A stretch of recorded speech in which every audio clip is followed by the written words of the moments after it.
Ika-clamp mo yung ano ko. May deliver ako. Ah. Ba't mo kinam? Hindi mo alam, nagka-clamp ka. Paalam ka ba, sir? Hindi sir, may pick up ako. Ayan, may gusto mo makita oh. Ayan oh. Sir, wait lang, sir. Huwag ka mag-ano. Sir, ano gusto mo matuwa ako? Lita lang yun. Dapat ka rin naman. Hindi mo pa mabayaran. Gaganyan ka. I-reklamo ta sa office. Oo. Oh, i-reklamo ko ta. Tanggalin mo. Magkamo ka dyan. Madami ka din nagpaparaan. Gumamit ko. Marami ka din nagpaparaan ka dyan, sir. Mag ko. Ingatan mo, gasgas na yan, pero gagasgasan mo, pababayarin ko sa iyan. Alam mo? Hinay-hinay kasi ng pagkaklam. Oo nga, sir. Wait lang yun. Deliver ako na kasi. wala nga akong pakialam dyan. Oo, wala Ba't ka mo pakialam. inam yung motor ko? Oo.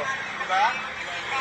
Clamp ka ng clamp. Hindi ko nga alam. Nagpaalam Ba't ba kayo? hindi nga pwedeng hindi alam? Taga rito ka, hindi mo alam. Sir, dahan-dahan ka, sir. Hindi nga ako pwede matuwa dyan. Ano gusto mo maging matuwa pa ako sa'yo? Kasi marami yung nagpaparaan. Marami kasi naman nagpasaway dito, sir. Pasaway. Wala nga akong pakialam dyan. Nagpark ka dito, alam mo, diba? Dito ka, nakabantay ka dito. Andun ako, sir. Hindi, nagbabantay ka dito. Andun yung peso ko. Nandun ka pala, bakit